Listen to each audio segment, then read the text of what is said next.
you buy something with cash, you exchange money for the item and the transaction is complete. But when you buy something on credit or a loan, you're promising to pay for it later, probably with interest. Now you've got the item and debt. Financial debt is owing money to somebody who agreed to give it to you today with your promise to return it in the future. Oh, no thanks. I don't want to owe anybody money. That sounds terrible. Well, debt is like a fire. If you're responsible and strategic, it can work for you. But if it gets out of hand, then you're in trouble. Think about the doctor who took out a student loan to go to medical school. He couldn't have learned those skills and gotten that degree without taking on some debt. But now he owns his own practice, helps many lives, and employs dozens of people. If you use debt to invest in your future, it can be a good thing. What if I pay for my designer clothes every weekend with my credit card? Then, you'll not only have to pay back the cost of those outfits, but also the fees and interest from the credit card company. That debt can build up and become dangerous, especially if you can't afford to pay it all back. So, what kinds of debt are there, and how can we be responsible with it?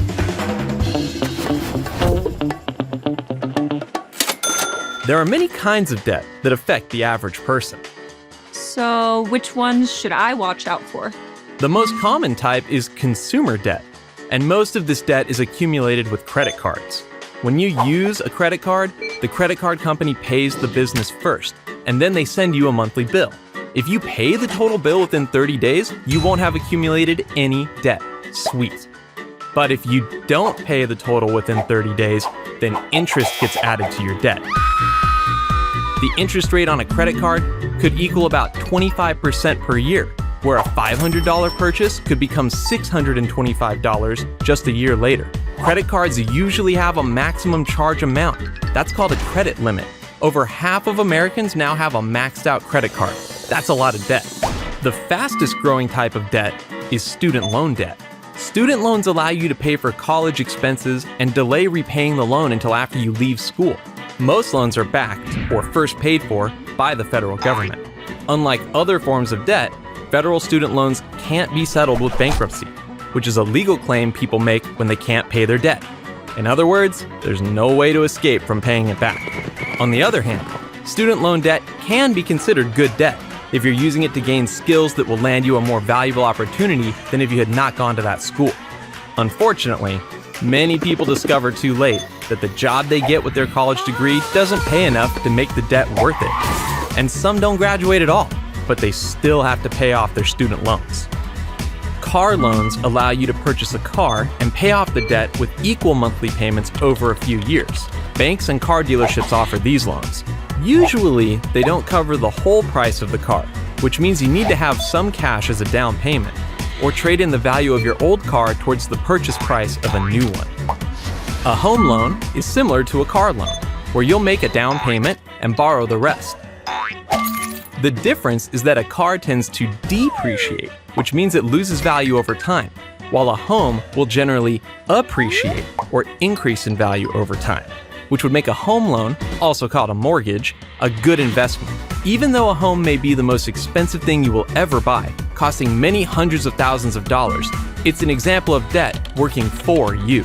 But beware, with both car loans and home loans, if you don't keep up with the payments, the lending bank can and will take possession of the car or home and sell it to someone else to get their money back.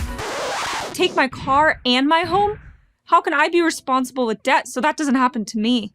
First, avoid bad debt by not spending more money than you have or more than you'll be able to pay back. Second, if you do decide to buy, you don't always need debt to do it. Many things you can buy with debt, you can also buy with cash. If you're taking on debt for the sake of buying something that you will most likely use for only a short period of time, consider paying cash. After all, you don't want to find yourself in a situation where you're still paying for something you don't even use anymore. Save up for what you need and buy what you can afford. And third, the most responsible way to use debt is to make it work for you. Good debt is an investment in your future because it allows you to afford something that might increase in value over time or something that will eventually earn money for you. Ask yourself, how much will this cost me in the end? Is it a good investment in my future? And is it worth it? If you decide that the debt will eventually result in more wealth for you and you need to take on that debt, Then shop around for the lowest interest rate, the shortest term, and pay it off early if possible. Many people use debt to look rich, but they really have no money and are controlled by their belongings. If you discipline your spending and use debt rarely and wisely, you will build true wealth and have financial freedom.